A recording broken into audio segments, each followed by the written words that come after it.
ನಮ್ಮ ಸರ್ಕಾರ ಇದ್ದಾಗ, ನಮ್ಮ ಯಡಿಯೂರಪ್ಪನವರು ಮುಖ್ಯಮಂತ್ರಿ ಇದ್ದಾಗ ಆ ಸಂದರ್ಭದಲ್ಲಿ ನಮ್ಮ ಕೇಂದ್ರ ಸರ್ಕಾರಕ್ಕೆ ಮನವಿಯನ್ನ ಮಾಡಿದ್ದಾರೆ. ಕಸ್ತೂರಿ ರಂಗನ್ ವರದಿ ಪ್ರಕಾರ ಸುಮಾರು 1,60,000 ಸ್ಕ್ವೇರ್ ಕಿಲೋಮೀಟರ್ ಏನಿದೆ, ನಮ್ಮ ಅದರಲ್ಲಿ 6 ರಾಜ್ಯದಲ್ಲಿ ಬರುತ್ತೆ. ನಮ್ಮ ರಾಜ್ಯದಲ್ಲಿ ಸುಮಾರು 22,000 ಸ್ಕ್ವೇರ್ ಕಿಲೋಮೀಟರ್ ಬರ್ತಾ ಇದೆ.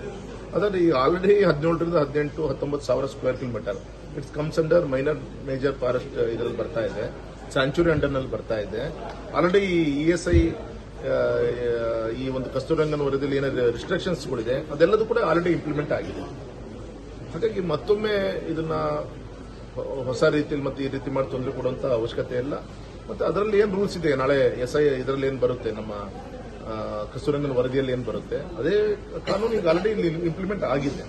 ಇನ್ನು ಹೆಚ್ಚು ಈ ರೀತಿಯಂತ ಇದರಿಂದ ತೊಂದರೆ ಆಗುತ್ತೆ. ಮತ್ತು ವಿಶೇಷವಾಗಿ ನಮ್ಮ ಕಲ್ಚರಲ್ ಲ್ಯಾಂಡ್ಸ್ಕೇಪ್ ಮತ್ತು ನ್ಯಾಚುರಲ್ ಲ್ಯಾಂಡ್ಸ್ಕೇಪ್ ಅಂತ ನಾವೇನು ಹೇಳ್ತೀವಿ, ಈಗ ಕಲ್ಚರಲ್ ಲ್ಯಾಂಡ್ಸ್ಕೇಪ್ ಅಲ್ಲಿ ಇರುವಂತ ನಮ್ಮ ರೈತರು ಇವತ್ತೇನು ಉಳುಮೆ ಮಾಡಿಕೊಂಡು ಮನೆ ಕಟ್ಕೊಂಡು ಗ್ರಾಮ ಕಟ್ಕೊಂಡು ಕೆಲಸ ಮಾಡ್ತಿದ್ದಾರೆ.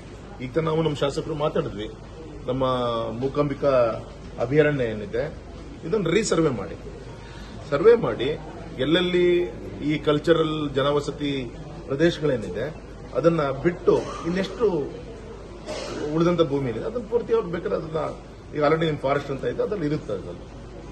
ಮತ್ತೆ ಇದು ಅಷ್ಟೇ ನಾನು ಹೇಳೋದು, ಗೌರವಿತ ರಾಜ್ಯ ಸರ್ಕಾರಕ್ಕೆ ನಾನು ವಿನಂತಿ ಮಾಡ್ಕೊಳ್ಳೋದು, ಈ ಕೇಂದ್ರ ಸರ್ಕಾರ ಅವಕಾಶ ಕೊಟ್ಟಿದೆ.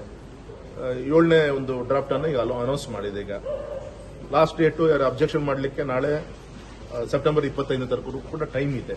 ಅಷ್ಟರೊಳಗೆ ಎಫೆಕ್ಟಿವ್ ಆಗಿ ಇಲ್ಲಿ ಸರ್ವೆ ಮಾಡಿ ಜನರ ಮನಸ್ಸಿನ ಒಂದು ಇದೇನಿದೆ ಆ ವಿಚಾರಗಳನ್ನ ಕೇಂದ್ರಕ್ಕೆ ಮುಗಿಸುವಂತ ಕೆಲಸ ಎಫೆಕ್ಟಿವ್ ಮಾಡಬೇಕು ಅಂತ ಕೂಡ ಒತ್ತಾಯ ಮಾಡ್ತೀವಿ.